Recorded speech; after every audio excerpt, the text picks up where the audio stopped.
Well, you're Julia. Julia. Julia. Julia, born in France, Yep. raised Raised in in London, in in the London. UK. I'm Tell living me in more. Spain. Living in Barcelona. And your last name is Italian. Exactly. Great. Multinational, multicultural. Ole. Ole, ole.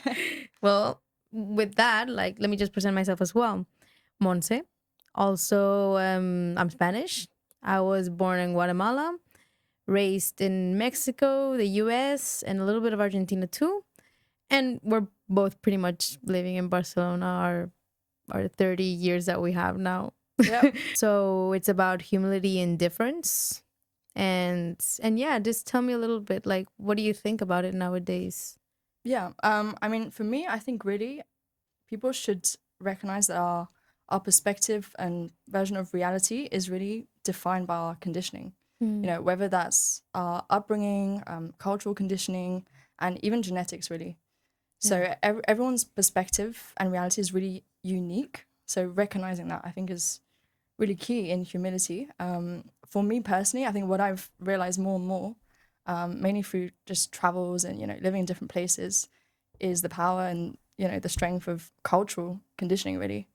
And what strikes me the most is my recent travel to Japan. So I went to Japan this summer, and yeah, I mean, for me, it was a real culture shock. And I've traveled around Asia, South America, many places. But for me, Japan was definitely one of the biggest culture shocks I've ever had. People are so different. And I think what I've realized is, you know, what might be considered normal, like cultural norms are very different. So what might be considered normal in Japan or acceptable or polite even could be very different in Spain. Or even like thinking about strengths, weaknesses. So for example, you know, people in Japan are very considerate, very respectful, very polite, very quiet. And in contrast, in Spain, people are definitely kind of louder, super loud, more outgoing, more assertive as well, you know, in kind of expressing how they feel, what they want, and, you know, their needs, and maybe more direct as well. And that contrast is just huge. And it's interesting to think that, you know, someone with that same personality in Japan might be considered rude, or it might just be seen as like a weakness, or, you know, not a good trait. Whereas in Spain is something, I think, positive, you know, just being assertive, asserting your needs, etc. And on the other hand, maybe the level of consideration and respect and politeness might be considered too much in Spain.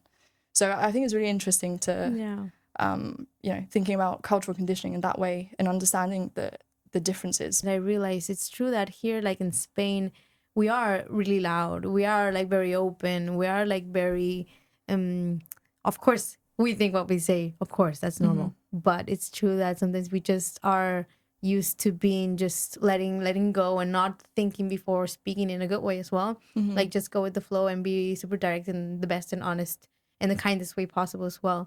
As to maybe in other countries, it's just a bit more, we need to have like a little bit of a restriction of how we are, how we behave as well. And also, like, I think in any culture as well, like, you've been in the UK as well. Very different, and definitely people are less direct, and, you know, they tend to sort of sugarcoat or vanilla coat what they say a little bit more. Yeah. And I mean, at the end of the day, you can't generalize. Some people prefer one way or another. Personally, I prefer just more direct. I want to know what you think. Some people might get offended more easily, and they might prefer, you know, taking into account more the kind of emotional aspect and be more empathetic. And, you know, it's also important. I think there's different ways of saying the same thing to someone. So I think, we just need to consider who we're speaking to. But, you know, again, depending where you are, different things are acceptable. And it's about adaptation in the end. Like, so. And I mean, especially us that we live here in Barcelona, I think also it's like, of course, we meet people of different cultures as well, constantly. The more we are hanging out with different people as well, the more we're realizing more how we have to be, but not like in a bad way, like more like adapting fully as well. Exactly. Like, I mean, I've been a lot with Italian people as well, with Spanish people, Catalan people too, a lot of French as well. Yeah. And and French and many cultures too, like Argentinian as well. And we can be like, I have friends that we are mixed together, but still we fully understood each other more through the years. It was just like we all build our own ways naturally. Like even with my best friend Silvia, we speak and we laugh. And then we have like Mariano, he's from Argentina as well, and we just laugh. And I realize that when the three of us are together, we're just really combined to our own culture that we created with our friendships.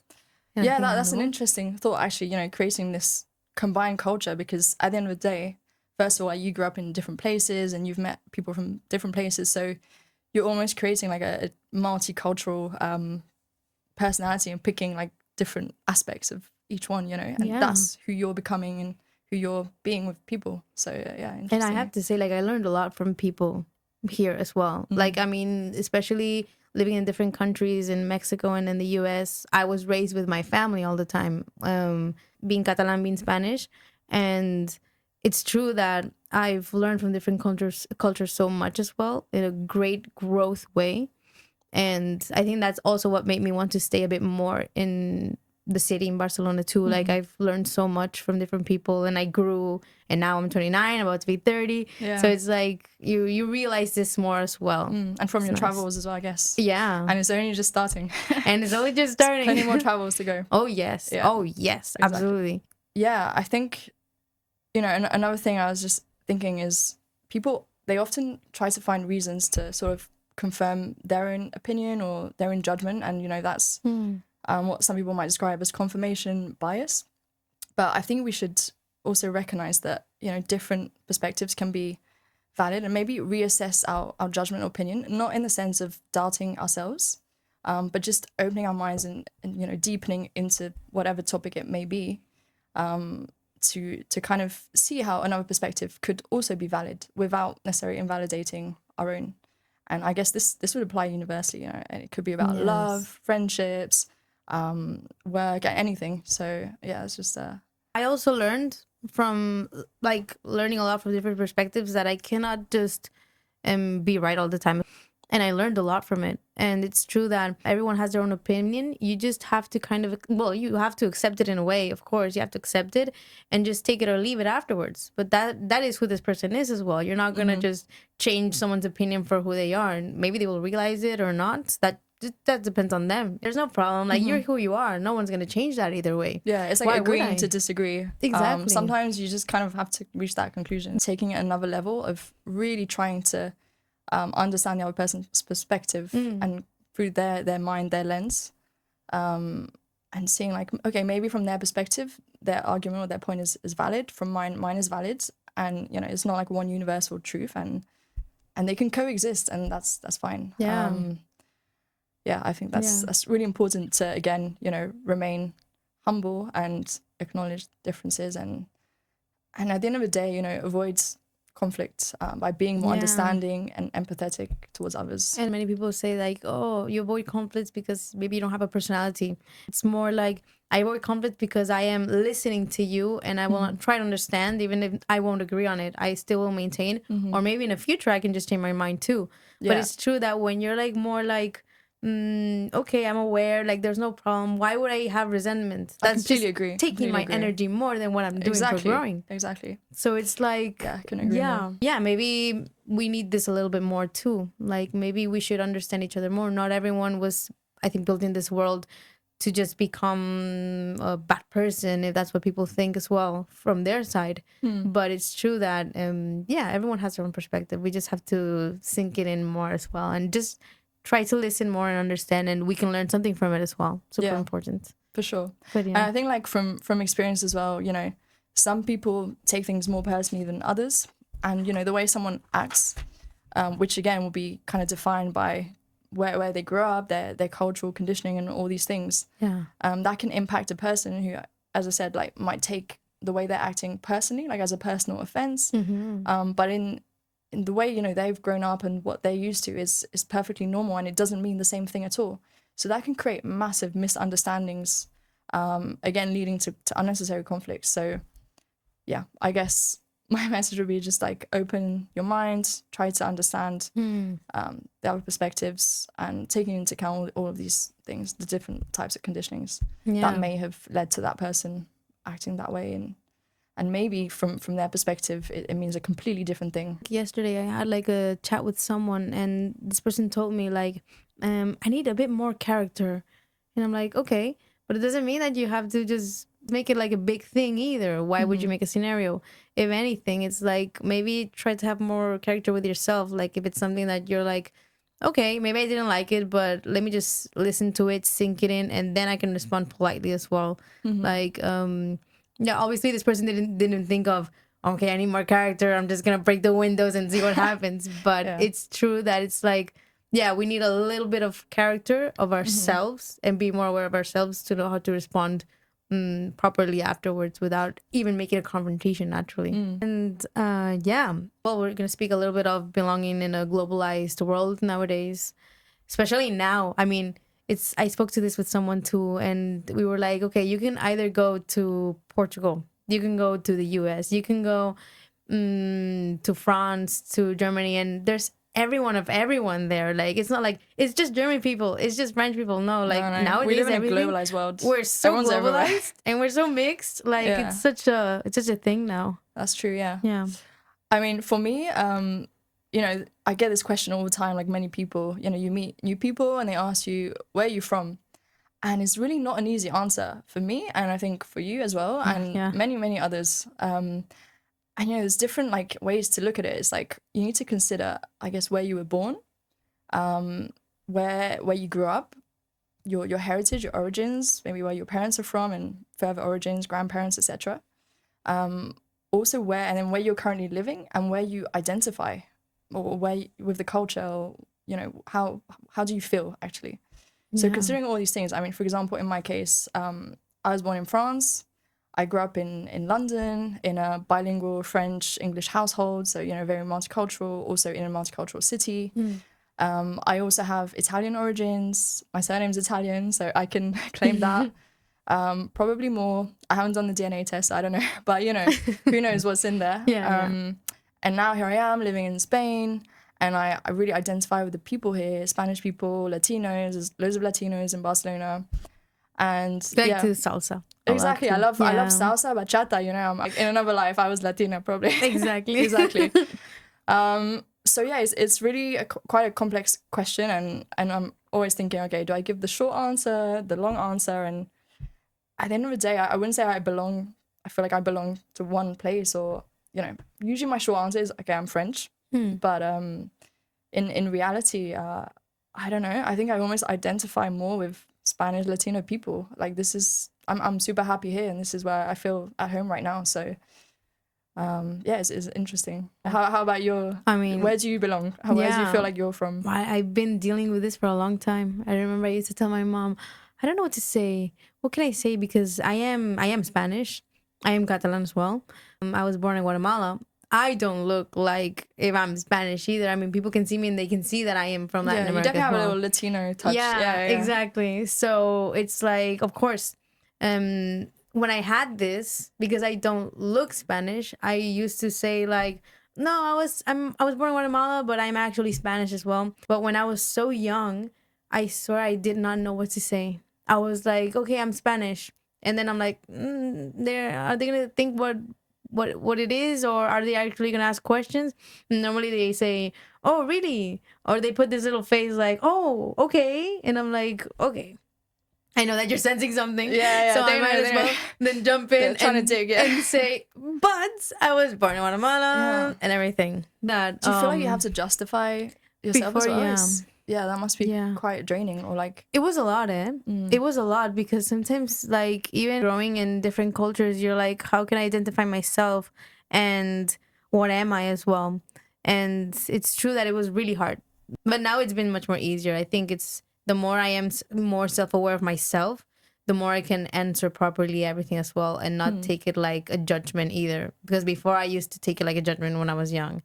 But it's just growing up. I'm just remembering something now as well. Like, often, you know, I'd go to France and people would call me the English girl. And I'm like, no, I'm French. And then I'm in the UK and people call me the French girl. Yeah. So wherever you are, they kind of describe you as from somewhere else. So you're never really from anywhere. Yeah, I guess at times it can be a little bit frustrating, or like you're lacking something. But I think now, as what you're saying with age and time, maybe we're actually realizing that it's a richness. yeah, and it kind of adds a complexity to ourselves, but it's enriching and makes us interesting, I think, and yeah, I take it positively. And I mean, maybe we should just answer women of the world. Yeah. Maybe We're that should women of be the world. exactly, It is what that it should is. be our short answer. Or we are everything in once. But definitely. And I mean, yeah, also like choosing friends is also something that has to deal with belonging in a globalized world. I mean, we have our own identities too, but it's true that with the people that we are surrounded with, it's when you realize more as well who you're becoming to, in a way, not That's just true. like a nationality. Yeah, we're talking about like people, and you know, like the saying, like you become the 5 people who you surround yourself with the most. So yeah, it's totally tied to, I mean, where you live, but also I guess who you choose as your friendship circle, Yeah. which really does shape you. So yeah, I completely agree with that. If I asked you where you're from, what would you say then? I guess it depends who asks me, in what context, how much time do I have to explain Yeah. my personal situation. But yeah, I think in a lot of cases I would say I'm French. That's definitely my go-to answer. But yeah, I tend to elaborate because then, you know, I have a British accent. So people are like, wait, but you're French. And then when I start speaking English, they're really surprised. They're like, oh, wait, hang on. This doesn't make sense. And then they see my surname is Italian. It's like, oh, but you're Italian. I remember someone once said, okay, so you're French with an Italian surname, but a British accent. So yeah, it's quite confusing for people, but How much do, like, if I just met you, how much do I have to explain to you to, exactly. like, am I giving too much because we just met, or is it comfortable that I give too much, or am I comfortable to give you too much too? Yeah, it depends on your level of like confidence with the person, and yeah, who it is, the context. But yeah. But also like yeah, it's true, like what we spoke about it as well too, that like being in a globalized world now, like you will see everything in one country. Maybe like you can also focus in maybe one country too and its traditions, but it's true that I'm seeing, especially here in Barcelona, that we're so globalized that there aren't any more Spanish people. And I know that this is not true, Yeah. but it's true that someone, I forgot who it was, but someone told me that they've been in, yeah, I remember who it was. They were there in Barcelona 10 years ago and it was full of Spanish people, and now there's no Spanish people. Wow. And I find it so crazy. It changes so quickly in Yes. 10 years, you know, it's not that long in the grand scheme of things. But Yeah. I mean, it's the same for London. Yeah. You go to London, there's more international people than English people. So, you know, a lot of people are like, oh, I want to go to London, learn English, speak English. It's like, no, if you want to speak English, go to the north or, I don't know, somewhere outside London. Yeah. Globalized cities, what can I say? Yeah, I mean, Yeah. it is what it is too. Yeah. Like and I imagine you too, like you have friends that aren't from France or aren't from the UK all the time as well. Yeah. I to be mean, honest. you know, I have friends from everywhere, obviously UK, France, Spain, but also like people I've met traveling, or people who I've met in London or here that are not from here.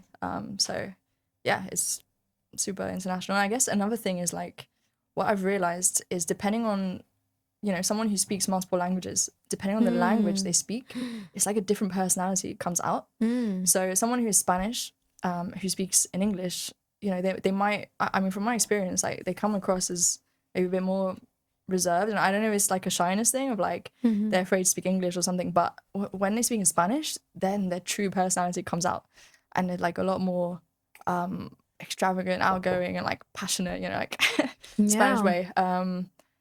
And same goes for French. Like, yeah, I think I notice it even in myself. If I speak French or English, even in my sister, our personalities change slightly, and it's crazy how like a language dictates a little bit your personality as well. Yeah, it's true that this does happen. I think I read it once on the internet and everything. What language you speak, it's what personality you have at the moment too, because it's the emphasis of the voice. It's how you say it as well. It's the slang that you use too. It's like, okay, Julia is French now, or Julia is British now as well, or Mons is Catalan right now, or for example, at work, I have to be on the phone a lot, and it's in Spanish.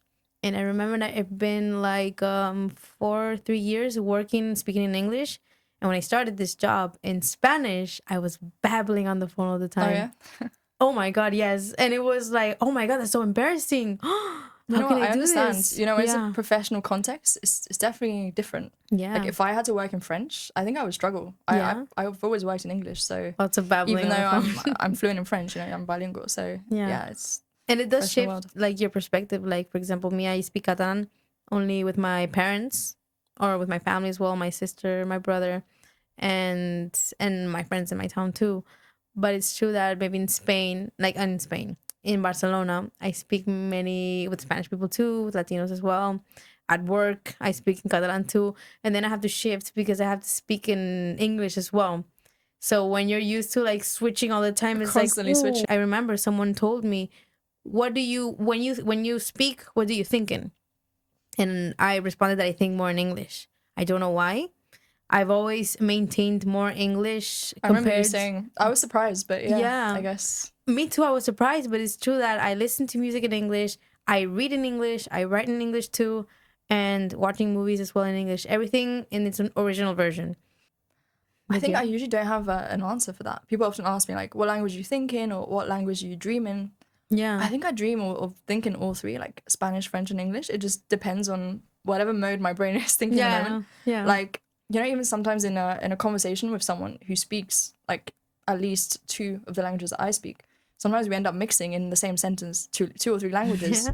And it's like whatever word just comes to my mind first. And now after living like 1 year in Spain, sometimes even the Spanish word comes to my mind first before French or English. So yeah, constantly switching. So I think my brain thinks and everything. Yeah, and I also know people that they are speaking in Spanglish too, and I've Spanglish, noticed yeah. that, and I'm like, oh wow, or even me too. I mean, I there think are we've done it times, sometimes. yeah, Probably. That yeah, must be. because you know Spanish and English, and me too. Exactly, yeah. So there are times where we just mix, or we're just speaking in English, and then we're training back to Spanish as well. Yeah. And I don't know what is happening in our brains in that moment, but it's true that we're just kind of going with the flow Yeah, with the yeah. words. And I have a friend who speaks English, French, and Spanish. So with her, sometimes it's even like three in one. Yeah. So imagine, yeah, yeah.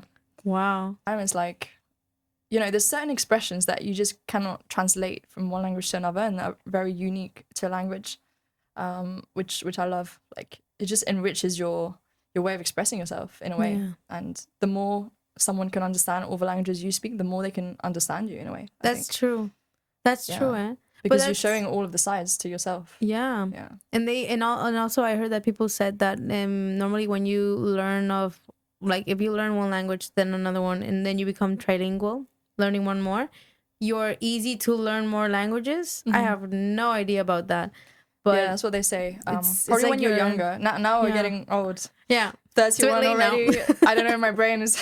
It's a bit late I now. would love to learn more. I would love to learn Oh many more yeah. languages, but For sure. yeah, I'm still perfecting Spanish. So let's Yeah. see, one at a time. Maybe Catalan next. Yeah, I mean Let's see. I mean and they say that Catalan is a bit like French too, so A little bit, yeah. Again, this is what I said before, but you know about how you become like the 5 people you surround yourself with the most, and it's the Yes. same. Like you kind of become the city you're in, like how the people are Mm. there, and every city has different values or norms, and yeah, it's really like you know you want to try and adapt, integrate to kind of fit in the city you're living in, which is completely normal.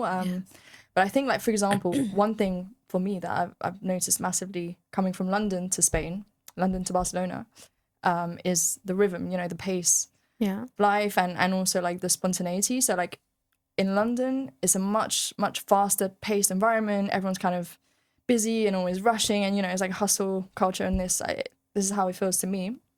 And then you come to Barcelona, and everyone's a lot more relaxed, slow paced. You know, you can even tell like the way people are walking slower, like the way they're taking their coffee outside or their beer on the terrace. Like everything is more slow paced. You know, and I think it is all relative. Like some people who might come from a village somewhere else, they come to Barcelona and I'm like, wow, it's buzzing. Yes. And it is buzzing, it's definitely very alive. But coming from London, the pace is definitely a lot slower. So that's something like I guess I'm still adapting to, and I think it's good in a way. It's like teaching me that sometimes it's good to slow down. But at the same time, sometimes my impatience kicks in. It's like, come on, like efficiency, you know, this is my London brain. Yes. And then at the same time, so like I was saying, like in London, people tend to plan very far in advance, like for social plans, you know, you want to organize whatever it is, a dinner with friends. Usually we book like a month in advance or even 2, you know, depending on Really? the group and everything. Yeah, because everyone's so busy and the calendars get booked up very quickly. And that leaves no room for spontaneity. And I think a part of that is probably also the size of the city. Like London is so big that you cannot just say, oh, let's go for coffee now. If you live like north and the other person lives south London, you're going to be on the metro an hour and a half. Like it's not so easy to just quickly grab a drink, you know? It's like you have to know where you're going to go, and then it's like, this is a And place. you have to book and places get booked and it's all very organized. And that's good. And I think, you know, for certain plans, you kind of have to, or even like for travels, you know, you need to book your flights or ask work for your time off, etc.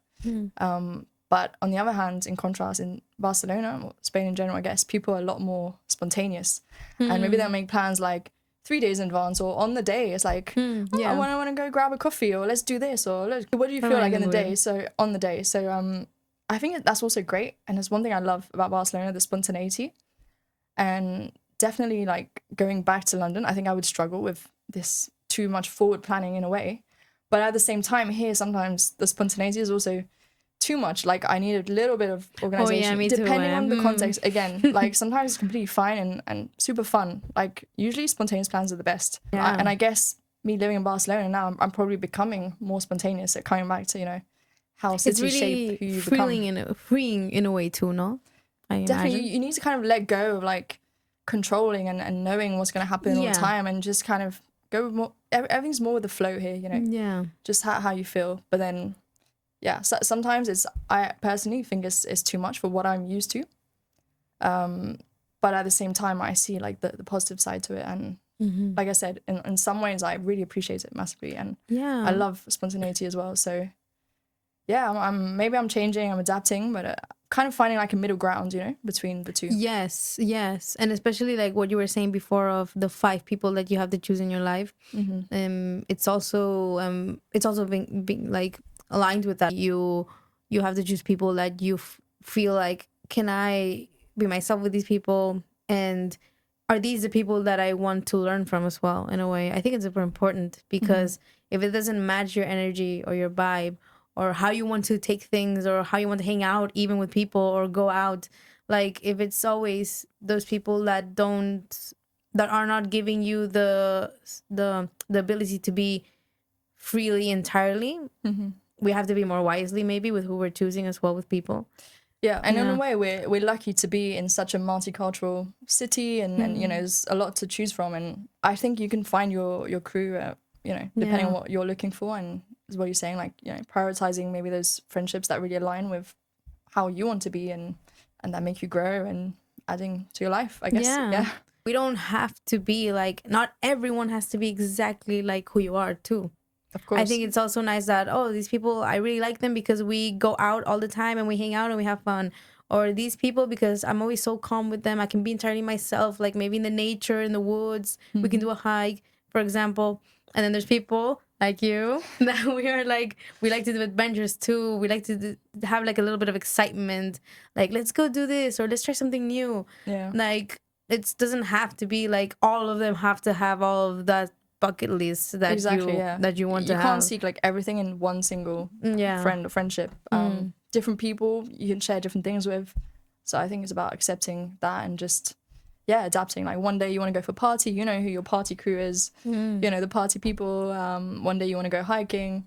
But yeah, I guess for people like you and me that we like to do so many things and try new things and all this, it can be hard to find someone that has likes all of those things as well, wants to do so much and be so active, you know. And I think this is good for, like, if we speak about this for people that are just starting and that are young, that are like 18, 19, 20 even, and they're discovering themselves too. Like they're discovering who they are hanging out with as well.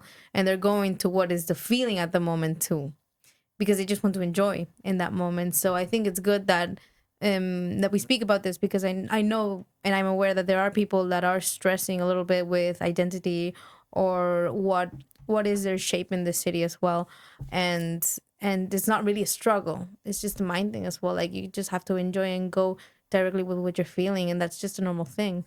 There's no need for thinking, oh well, what am I doing, what am I thinking, who am I hanging out with? Like people really are thinking too much, I think, as well. Yeah, you're thinking too much. Yes. Yeah. Yeah. Yeah, we're overthinking all the time, aren't we? We're just so stimulated by everything around. I think it's quite normal. This city is so stimulated as well. I've noticed too. Definitely. So many people told me this too, and I like the stimulation as well from time to time. But it's true that I managed to control. Okay, I love being in the city. I love to party as well. I love to have a night where let's just wake up at 6 a.m. and go on a hike, or even let's go to sleep at 6 a.m. Yeah. And it doesn't have to be a repetitive thing as well. There's more in life too. Yeah. But in my case, I realized, okay, I am more aware of what I like and what I feel like in the moment. I don't have to follow like these people that always do the same thing. Yeah, like you're free. You can do what you want. And discovering yourself too. Yeah, discovering what your priorities are, what you'd rather focus your time, energy on. Oh, definitely.